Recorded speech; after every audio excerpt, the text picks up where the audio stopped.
A very warm good morning to all of you. This is Rajesh, and today once again I am coming with a very interesting topic related to the history chapter number 3, the Delhi Sultans. Dear student, in my previous video, if you watch it carefully once again, I hope you must resolve the video. So if you watch, you find that what we are going to study, which and which ruler from where to where ruled over the Delhi Sultanate, as well as we already know that how the Delhi become important and how the 5 major dynasties ruled over the Delhi before the Mughal arrived. Also, I discussed the sources of history.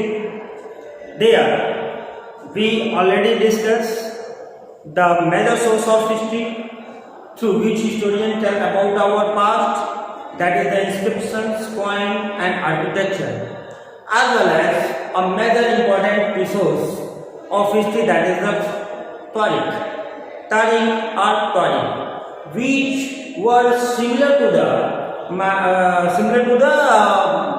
Prasasti or manuscript, similar.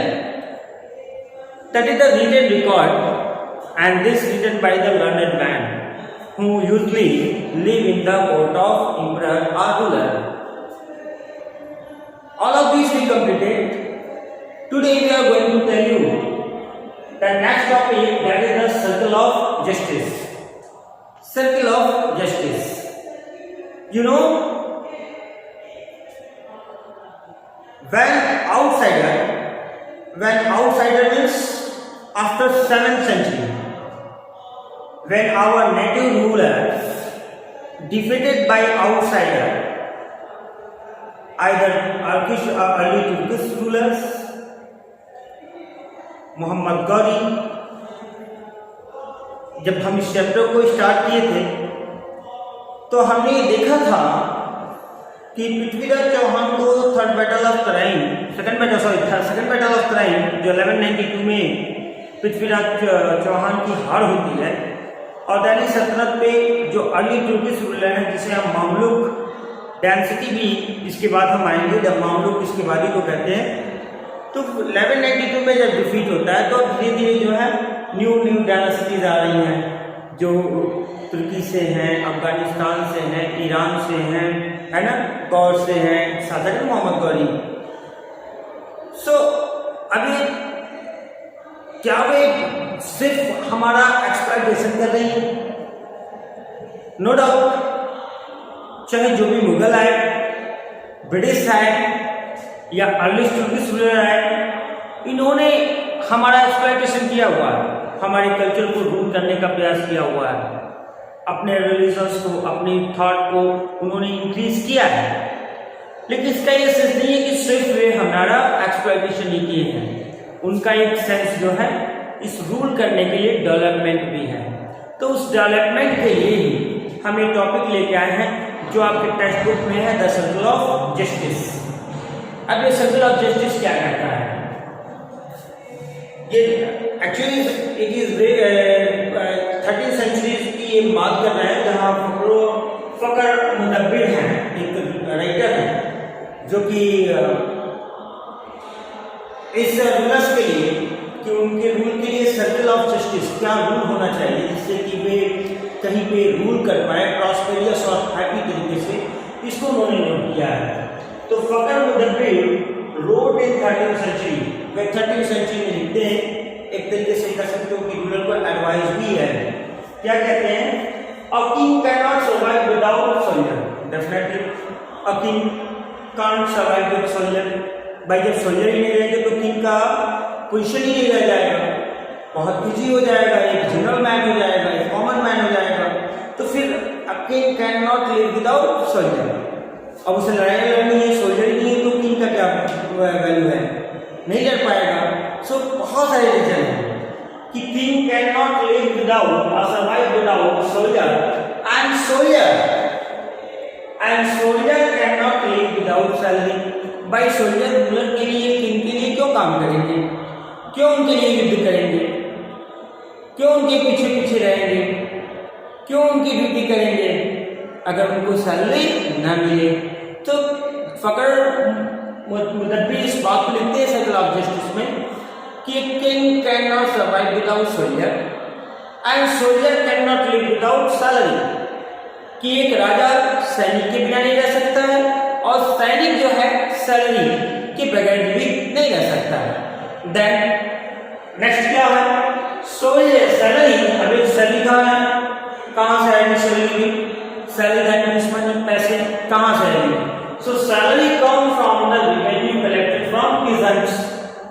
तो peasant के पास इतने सारे पैसे हैं क्या कि वो आसानी से चलो जो मांगेगा उसको देता गया, नो। ये सैलरी कलेक्ट किए जा रहे हैं रेवेन्यू से, और ये रेवेन्यू किससे लिया जा रहा है, पीजेंट से।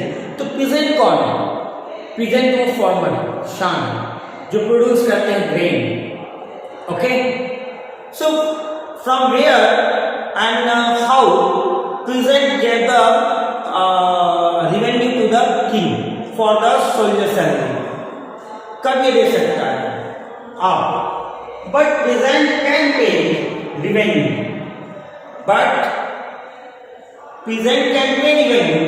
भाई सीधी सी बात है, वो रेवेन्यू कब पे कर पाएगा, कब वो पैसे दे पाएगा, only when they are prosperous and happy, जब वे समृद्ध होगा, जब वे खुशहाल होगा। When they are prosperous and happy, only this condition they are able to pay the revenue, which is important, the salary for the soldier, because Fakhr Mudabbir wrote, king cannot live without soldier and soldier cannot survive without salary, and this salary come from the peasant, and peasant can pay only the salary when they are happy and prosperous. सो ये चीजें एक circle बनी है कि अभी में देखो circle है, that is why it is known as the circle of justice, कि एक सर्कल है। एक राजा जो है सोल्जर के बिना नहीं रह रहा है, सोल्जर जो है सैलरी के बगैर नहीं रह रहा है, सैलरी जो है पीजेंट किसे आ रहा है, और पीजेंट तभी दे पाएंगे जब वो हैप्पी और प्रॉस्पेरियस हो। So how this circle become, अब इसके लिए क्या करना पड़ेगा रूलर्स को, क्या करना पड़ेगा किंग को। तो सजेस्ट करते हैं फखर मुदब्बिर कि this happen when the king promotes justice and honest governance। ये तभी मुमकिन है, ये तभी पॉसिबल है, ये चीजें तभी संभव हो पाएंगी जब किंग क्या करे कि एक ऑनेस्ट और जस्टिस न्यायपूर्ण जो है सरकार का गठन करे, एडमिनिस्ट्रेशन करे, सबके साथ जस्टिस करे, सबकी परेशानियों को समझे, एक उनके लिए वर्क करे। Then all the things are go smoothly, otherwise it not possible to become the make the circle of justice। okay, so ये थोड़ी सी चीज आपके टेक्स्ट बुक में दी हुई है। एक आप नेक्स्ट पेज पे जाओगे तो आपको अबाउट रजिया सुल्तान, जहाँ मिनाज सिराज के बारे में एक क्रॉनिकल्स हैं, एक हिस्टोरियंस हैं, एक प्रिंसिपल हिस्टोरियंस हैं मामलुक डेंसिटी के, Mamluk that means slab density के एक मुख्य राइटर है, हिस्टोरियंस इतिहासकार हैं। वे मिनाज सिराज जो है रजिया सुल्तान के बारे में क्या लिखते हैं। मैंने आपसे कहा भी था प्रीवियस वीडियो में कि हम रजिया सुल्तान, फिर रुद्रम देवी एंड दिद्दा जो है कश्मीर की शासका होती हैं, उस ट्रेडिशन की बात कर रहे हैं जो कि मेल डोमिनेटेड सोसाइटी थी, मेल ही रूलर बनता था। तो कैसे Razia first women ruler in Delhi सल्तनत कैसे बनती है, और क्या स्ट्रगल है, क्या संघर्ष है, और क्या वो सक्सेस होती है, इन चीज़ों को मिनाज सिराज की हम हिस्ट्री से जानने का प्रयास कर रहे हैं। So first of all other topic is Minhaj Siraj का अबाउट रजिया। मिनाज सिराज की सोच क्या है, थॉट क्या है, क्या सोचते हैं रजिया के बारे में। So who was Razia, Razia कौन है। तो Razia was the daughter of sultan Iltutmish who become the rulers of Delhi Sultanate in 1236। ये रजिया सुल्तान इल्तुतमिश की क्या है, पुत्री है, उनकी लड़की है, जो कि सुल्तान बनती हैं दिल्ली सल्तनत की 1236 ईस्वी में। अब इल्तुतमिश क्या है? अब देखो हम पूरे आफ्टर पृथ्वीराज चौहान के, Prithviraj Chauhan third, I mean Chahamana dynasty या चौहान डायनेस्टी जो अजमेर और दिल्ली पे शासन करते थे अनंगपाल को हरा करके, तो कैसे अब मोहम्मद गौरी हराता है, फिर वो अपने स्लैब जो है कुतुबुद्दीन ऐबक को रूलर बना के चला जाता है, और कुतुबुद्दीन ऐबक अब अपने सन को नहीं बल्कि अपने स्लैब, क्योंकि मोहम्मद गौरी का स्लैब होता है कुतुबुद्दीन ऐबक, तो कुतुबुद्दीन ऐबक अपने स्लैब को रूलर बनाता है, इसका नाम होता है इल्तुतमिश, और इल्तुतमिश जो है अपनी लड़की को सुल्तान बनाता है जिसका नाम होता है रजिया इन 1236। एक्चुअली रजिया है क्या कि this thing written by Minaz Siraj द्वारा लिखा गया है। क्या लिखते हैं बौद्ध रजिया कि she was more able and qualified than all her brothers, कि रजिया वाज मोर एबल, बहुत ज्यादा योग्य है, क्वालिफाइड है, देन ऑल हर ब्रदर्स, अपने सभी भाइयों में वो अति योग्य है, क्वालिफाइड है, यानी कोई रूलर बनने के योग्य है।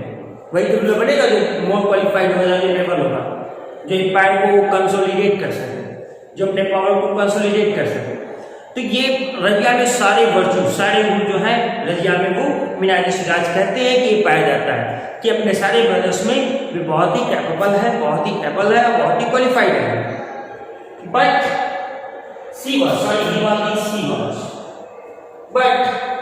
she was not comfortable having a queen as a ruler, लेकिन वे एक रानी होकर के और रूलर बने, इसके लिए वो कंफर्टेबल नहीं है। क्यों नहीं है? तो आपको पिछले वीडियो में हमने देखा था, बताया था कि जो एक आइडियल सोशल ऑर्डर क्रिएट किया जा रहा था जिसमें मेल डोमिनेटेड थे, तो जो नोबेल पर्सन है, ये नोबेल कौन थे ये भी बताया गया है कि नोबेल जो है ये हायर रैंक पोजीशन है, जो कि अपने अपने एरिया में वो एक पॉपुलर व्यक्ति है जो रूलर के पास रहते हैं, उनके कोर्ट में बैठते हैं, उनको सजेस्ट करते हैं और ये बहुत पावरफुल होते हैं। तो नोबल्स जो है उनको रजिया का रूलर बनना स्वीकार नहीं है। वे मानते हैं कि एक क्वीन जो है वे पर्दा में रहे, न कि पुरुषों की वेशभूषा में, as a soldier, as a male, और वे हम पे गवर्न करें। वो इनको इंसल्ट लगता है और वे रजिया से खुश नहीं होते एज अ रूलर, कि इन्हें रूलर नहीं बनना चाहिए।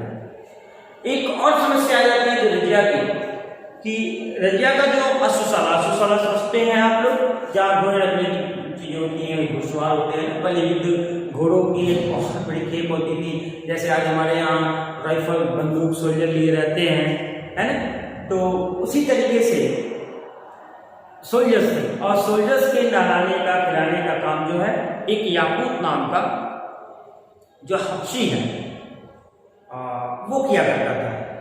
रजिया सुल्तान याकूत को कुछ ज़्यादा ही तवज्जो देती हैं और उसको अपने सैनिक बेड़े में शामिल कर लेती हैं। इससे भी नोबल्स जो है नाराज हो जाते हैं। बाद में अल्तुनिया द्वारा विवश करने पर अल्तुनिया से ये मैरिज करती हैं, शादी करती हैं, और रास्ते में जंगलों में इन्हें घेर करके 1240 में इनकी हत्या कर दी जाती है। इसके बाद ही रूलर बनता है हमारा बलबन, और बलबन के बाद ही जो है हमारी मामलुक डायनेस्टी, जिसे आप स्लैब डायनेस्टी कहते हैं, ये इंड होता है। जो आपके चैप्टर में आप जो कॉलम बना हुआ है, जो चार्ट गिवन है, उसको आप ध्यान से देखिएगा। उसमें राजपूत रूलर्स, अनंगपाल, फिर पृथ्वीराज चौहान, देन मामलुक डायनेस्टी, या इन्हें टर्किश रूलर भी कहते हैं, या इन्हें स्लैब डायनेस्टी भी कहते हैं। बलबन तक आता है, फिर हम नेक्स्ट की तरफ पहुंच जाते हैं जो कि खिलजी डायनेस्टी है। इसके बारे में हम अगले वीडियो में चर्चा करेंगे। Till then have a nice day. I hope कि आपको ये वीडियो पसंद आएगा, समझ में भी आएगा।